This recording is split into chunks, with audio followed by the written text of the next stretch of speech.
mendukung. Kemudian saling belajar, saling bekerja sama sehingga terciptanya kebiasaan-kebiasaan baik. Nah, dari kebiasaan-kebiasaan baik itu maka akan timbullah karakter baik bagi warga sekolah. Selanjutnya, nah tadi kita sudah saya sudah jelaskan tentang apa itu disiplin positif. Apakah Bapak Ibu sudah paham? Selanjutnya, nah di dalam disiplin positif itu ada yang namanya nilai-nilai kebajikan. Nah, nilai-nilai kebajikan ini adalah yang berdasarkan profil pelajar Pancasila, yaitu beriman dan bertakwa kepada Tuhan Yang Maha Esa, berpikir kritis, mandiri, kreatif, berwawasan global, kemudian gotong royong, ya, bernara kritis, dan lain sebagainya. Lanjut. Nah, selanjutnya akan dijelaskan lagi oleh Ibu Novi.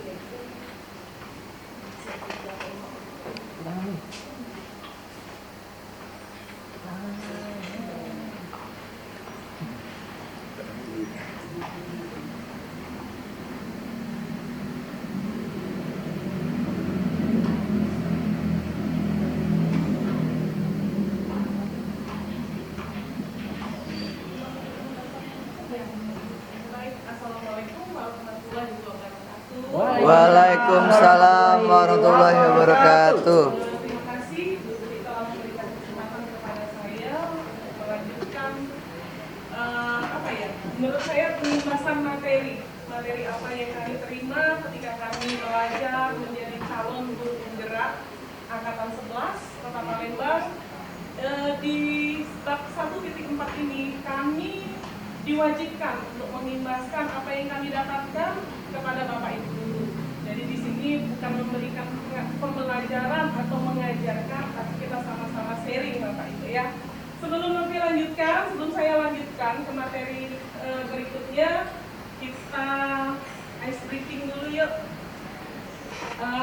Temanya tersenyum selama 3 detik. Tersenyum selama 3 detik.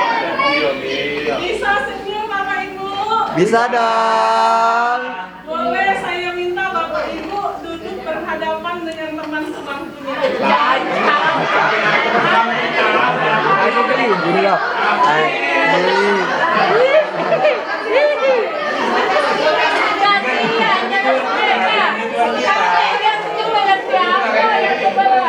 Oke, silakan Bapak Ibu berikan senyuman lainnya sama teman sebangkunya selama 3 detik.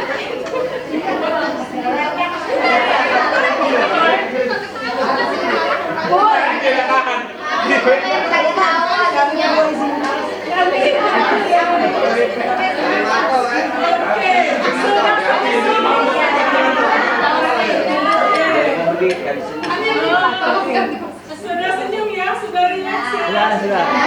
Ini yang saya harapkan. Suasana hati Bapak Ibu sudah membaik, tegang lagi ya. Kalau sudah membaik, sudah memberikan senyum kepada teman sebangkunya, senyum paling manisnya luar biasa.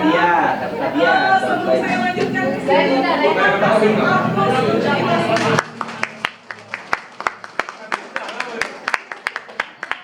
Bapak Ibu, di sini adalah 5 kebutuhan dasar manusia. Kebutuhan dasar manusia adalah segala sesuatu yang kita lakukan untuk mendapatkan apa yang kita inginkan. Seluruh tindakan yang kita lakukan memiliki tujuan tertentu, dan semua usaha terbaik yang kita lakukan adalah dalam rangka agar kebutuhan dasar kita terpenuhi dengan baik. 5 kebutuhan dasar manusia. 5 kebutuhan dasar manusia. Yang pertama adalah kebutuhan untuk bertahan hidup. Apa? Kebutuhan bertahan hidup Bapak Ibu? Minum, bagus, istirahat, tidur, Bu. Kebutuhan dasar manusia, iya betul. Kebutuhan bertahan hidup itu. Kedua, yaitu kebutuhan manusia adalah kebutuhan kasih sayang dan rasa diterima. Ini kebutuhan dasar manusia. Ketika kebutuhan kasih sayang dan rasa diterima itu tidak kita peroleh, maka kita tidak merasakan kepuasan. Terus kebutuhan yang ketiga adalah kebutuhan akan kebebasan. Ini salah satu kebutuhan yang ada pada diri siswa juga, bukan hanya untuk kita saja, tapi juga kebutuhan yang ada dalam diri siswa. Yang keempat adalah kebutuhan akan kesenangan. Kalau Bapak Ibu lihat anak ketika dalam kelas itu main pesawat, terbang pesawatnya penuh hitung.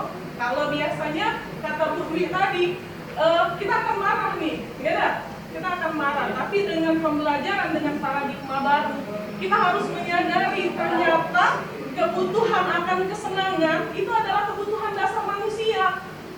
Siswa itu mungkin bosan pas kita belajar, pas kita ngajar, dia buat pesawat sih, dia main, dia mencari kebutuhan akan kesenangan untuk dirinya sendiri, tapi dia tidak memikirkan apa yang dia lakukan telah melanggar aturan ke kelas.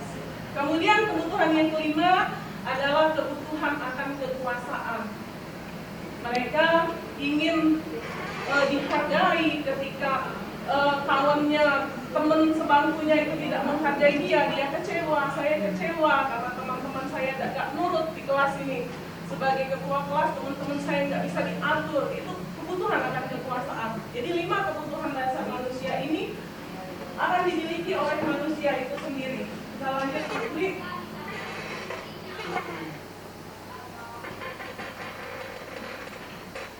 Kita lanjut ketiga, motivasi perilaku manusia. Dari 3 kebutuhan dasar itu, kita lanjutkan ketiga motivasi perilaku manusia. Yang pertama, motivasi dari 5 posisi kontrol, 5 kebutuhan dasar manusia tadi. Yang pertama, untuk menghindari ketidaknyamanan atau hukuman.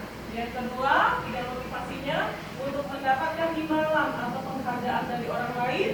Yang ketiga adalah untuk menjadi orang yang mereka inginkan, yang menghargai diri sendiri dengan nilai-nilai yang mereka percaya. Lanjut. Perbedaan hukuman, konsekuensi, dan restitusi. Sebagai guru, tentu saja kita harus bisa membedakan yang mana yang dikatakan hukuman, tindakan kita yang mana yang dikatakan konsekuensi, dan apa itu yang namanya restitusi. Hukuman itu terjadi secara tiba-tiba.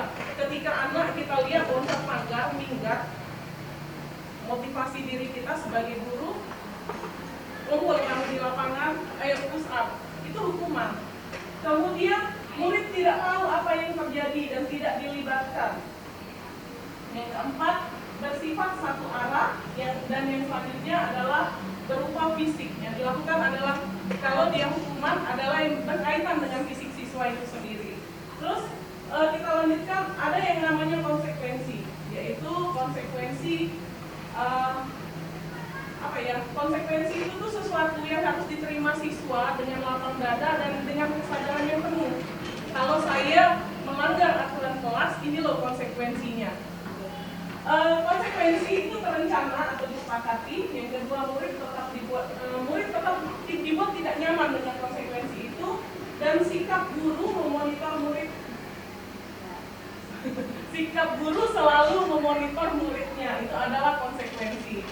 Kemudian yang ketiga adalah restitusi, yaitu proses menciptakan kondisi bagi murid untuk memperbaiki kesalahan. Di sini yang kami pelajari adalah bagaimana merestitusi siswa ketika dia melakukan kesalahan.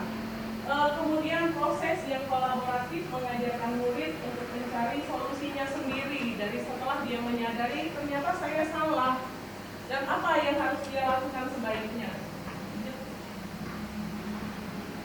Dalam kegiatan pembelajaran itu ada 5 posisi kontrol guru. Yang pertama yaitu sebagai penghukum. Yang kedua sebagai membuat orang merasa bersalah. Yang ketiga sebagai teman. Yang keempat sebagai pemantau, dan yang kelima sebagai manajer. Sebagai penghukum, seorang guru dapat menggunakan hukuman fisik atau verbal untuk mengendalikan mengendalikan perilaku siswa. Itu yang dikatakan penghukum. Guru dengan sikap seperti ini cenderung percaya bahwa satu-satunya cara untuk memastikan keberhasilan pembelajaran adalah dengan cara mereka sendiri.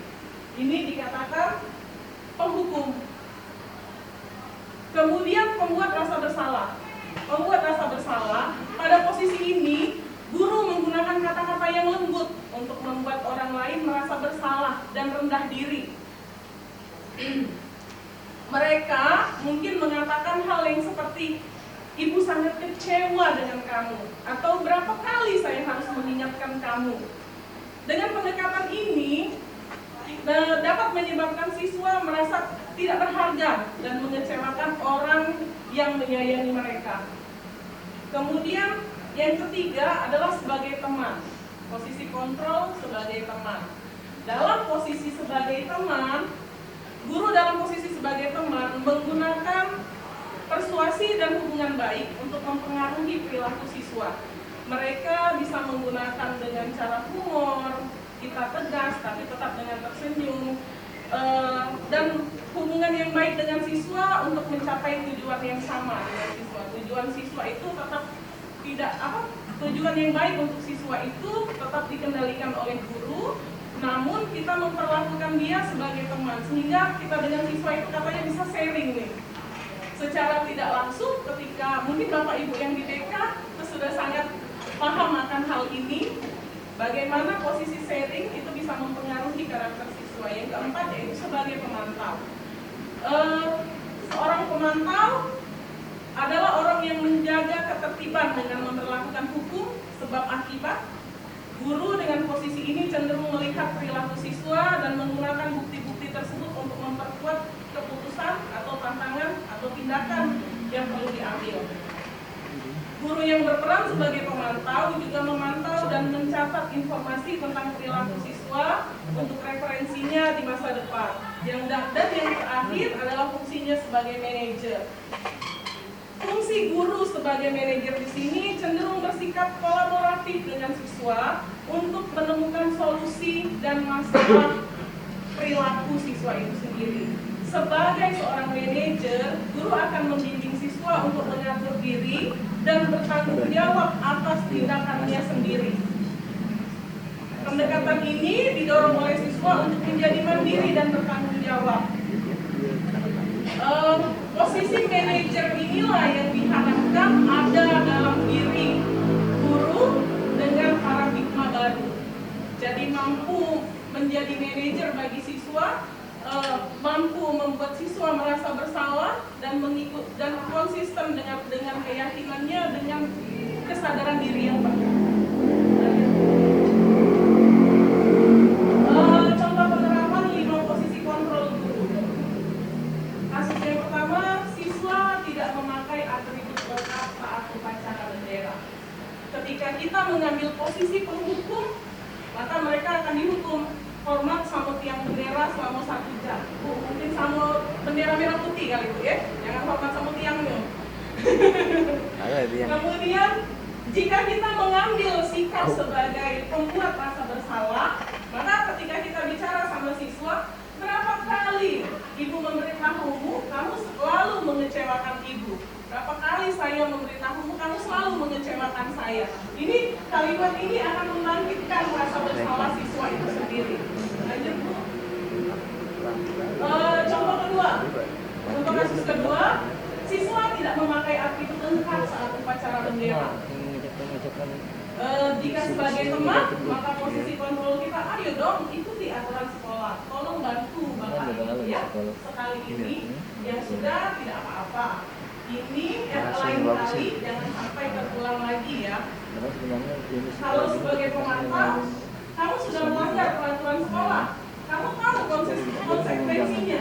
Setelah upacara, kamu beli atributnya ke koperasi dan jangan dikulangi lagi. Itu juga kita sebagai pemantau. Kita lanjut. Kemudian